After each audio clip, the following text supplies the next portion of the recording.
ateliers se situent à 3 bassins. On est une équipe de 7 personnes, donc en production, livraison et gestion.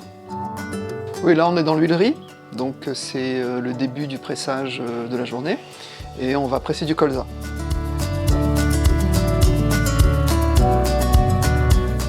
Le procédé de pressage d'huile, on démarre vraiment de la graine, une graine qui est triée, sélectionnée, bio, qui va être pressée donc mécaniquement pour extraire sa partie grasse et également extraire sa partie fibreuse qui sera de l'alimentation animale, c'est ce qu'on appelle le tourteau.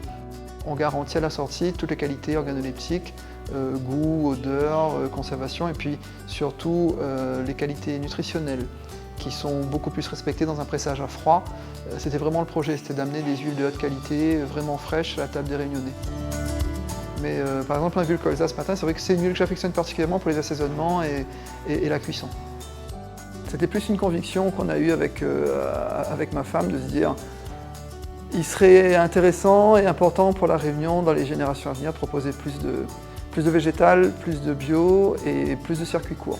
On a commencé par le tofu qui était inexistant à la Réunion en production quand on a commencé il y a presque 20 ans. Alors le tofu c'est une protéine végétale qui est issue de la graine de soja. Donc nous on le travaille à la façon d'avant, à la façon longtemps, c'est-à-dire une hydratation, un pressage de la graine, une extraction, une cuisson lente et puis un pressage comme avant avec des presses mécaniques pour extraire la partie liquide et retenir cette protéine végétale blanche qu'on appelle le tofu. Ça faisait déjà plusieurs années, c'est presque 20 ans qu'on est végétarien, ma femme et moi, et on a vraiment tenu à ce que cette option devienne possible à La Réunion.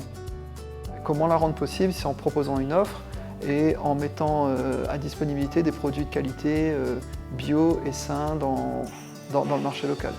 Moi quand j'entends le mot bio, je l'associe déjà plus à une notion de santé. C'est-à-dire que derrière cette étiquette, il y a des efforts qui sont faits pour qu'on ait le produit le plus naturel possible, le plus brut possible aussi.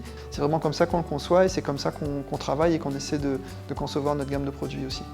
Je suis particulièrement fier quand les gens nous mettent des petits messages sur les pages en nous disant voilà, c'est top ce que vous faites, moi j'étais au Québec, j'étais en Espagne ou en métropole et j'arrive et je goûte enfin une version différente du soja habituel parce que dans notre gamme on a voulu mettre une griffe très locale avec des épices, une préparation sur nos recettes par exemple la saucisse épicée ou le steak créole ou le steak tomate cambava, c'est vraiment griffé local Réunion.